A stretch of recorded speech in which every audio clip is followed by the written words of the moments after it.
Can I just introduce Sophie? As I explained, Sophie's position and background, and Sophie is going to talk as well on this issue, this key issue in relation to the European dimension and from her perspective and vantage point in Brussels. Could you put my presentation on, please? So first thing I would like to say is that it's really great for me to be there.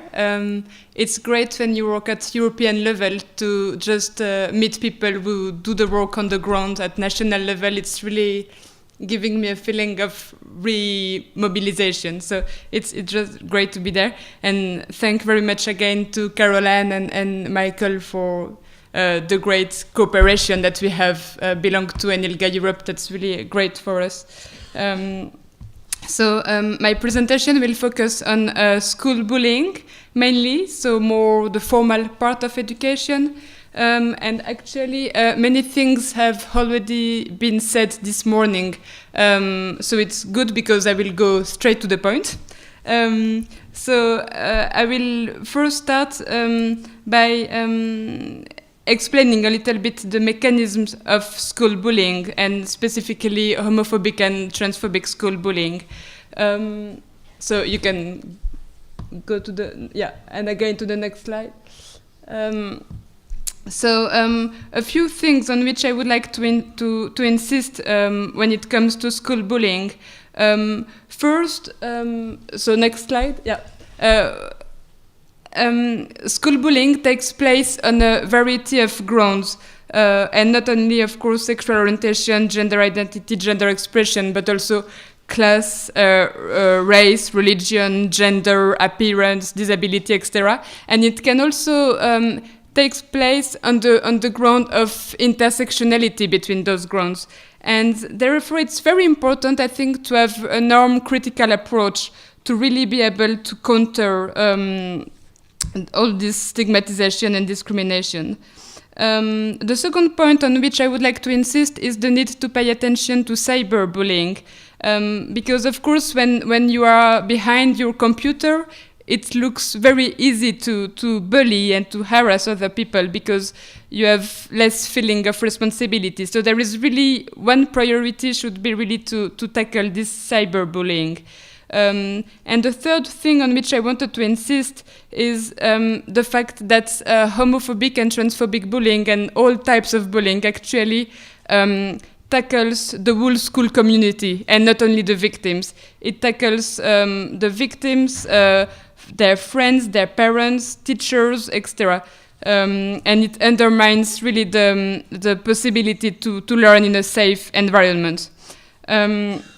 So now coming to the specifics of homophobic and transphobic bullying, two things that are important there. First is the fact that it's really very much based on gender stereotypes and binary gender roles. So here again, the only way to tackle this is to have a norm-critical approach. The second thing that is very much specific to homophobic and transphobic bullying is the fact that in most cases, victims cannot really rely on any family support. So unlike racist bullying or bullying based on disability, where victims can relate on their family, victims of homophobic and transphobic bullying are not necessarily out to their families, and so this feeling of isolation is really enhanced. I won't repeat the figures from the Fundamental Rights Agency survey because we have been using them already this morning. Just one thing I wanted to say there is that those figures are not only very shocking, they are also common to most EU member states. So it's not that there would be one member state or two member states that would perform better. In all EU member states, those figures are extremely high. So it's really, again, it's really a European issue and something that should be tackled at EU level. The second part of the presentation will be on what can be done or is being done at European level. So first, what the EU is doing or could do. There it will be a little bit technical, so bear with me. But just one thing that I would like to say here is that it's true that EU competences in the area of education are limited. But it would be wrong to say that there is no competence in the area of education. Competences in the area of education depend on the Article 165 of the Treaty on the Functioning of the EU.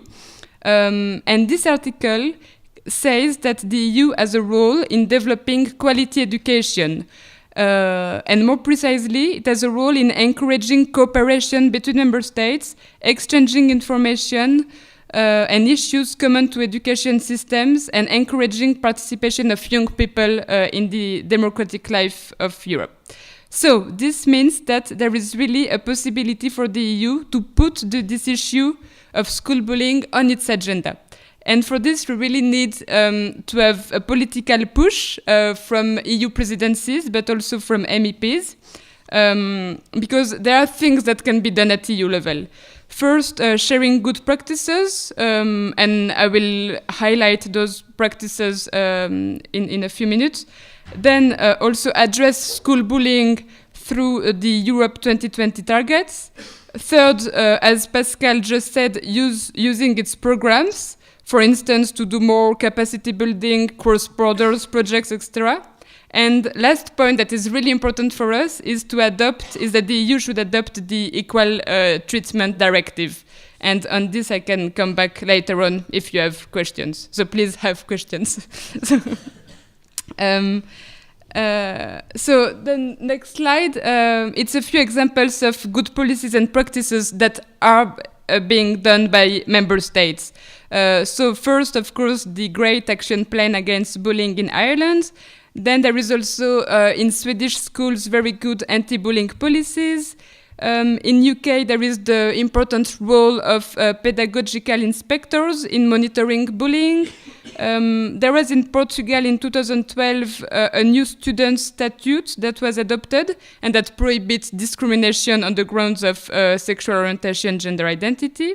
And there is in France very good initiatives to address gender stereotypes in the curricula and textbooks. So just to say that there are good practices and policies that are being done in member states, and they just should be shared at EU level.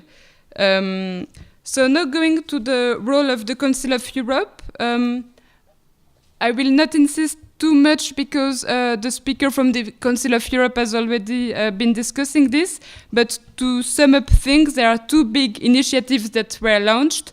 One is the Strategy for the Rights of the Child, and the second one is the Committee of Ministers recommendation from 2010.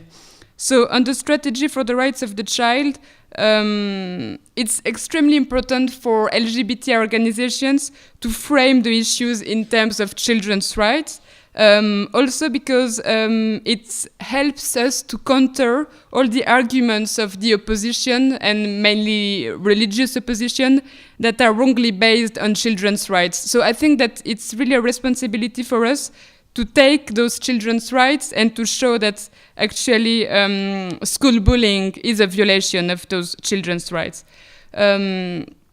And so the second initiative of the Council of Europe was this Committee of Ministers recommendation on measures to combat discrimination.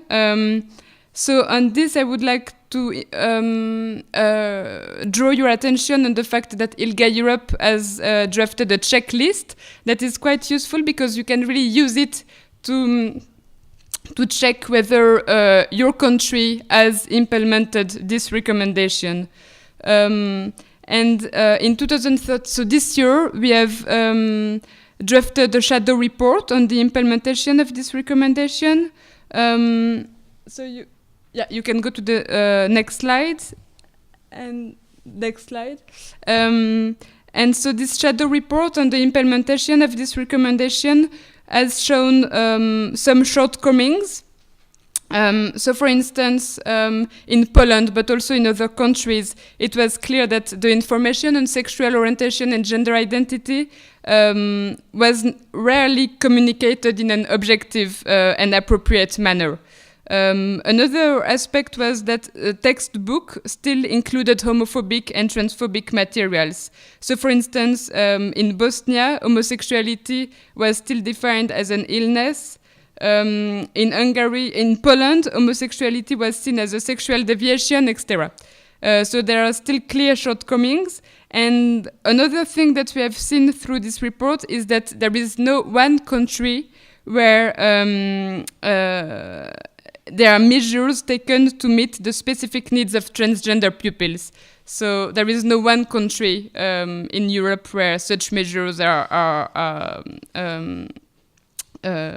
set up. And so the last part of this presentation will be briefly on the ILGA-Europe strategy in education. So first, what we have been doing so far. Of course, we have been building partnerships with anti-discrimination networks, mainstream youth and education organizations, etc. We have also been consulted our members. We have launched a big consultation in September 2012, and the report will be available soon. One thing that we have been doing is this magazine on education, with also a contribution from Belong To. And then we have also organized with Glenn and with Belong To a conference on homophobic and transphobic bullying, also with the Irish Presidency in February in Dublin this year. What we will do in the future, we have a big strategy on education. It's mainly advocacy work at European level and capacity building at national level. So we will organize seminars in 2014 and 2015 for our members on two aspects. One is train the trainers on school bullying, and the second one is how to build advocacy skills in the area of education. So if you are interested in attending those seminars, just be in touch with me, but also we will publish announcement on our websites about those seminars. So in the 2 coming years, it will be mainly capacity building activities that we will be doing. So thank you very much. And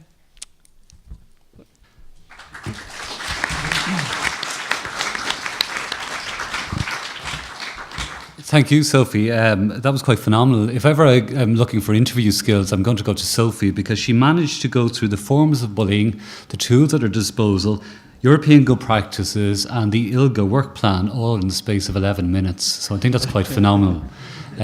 So thank you very much. That was very comprehensive and insightful.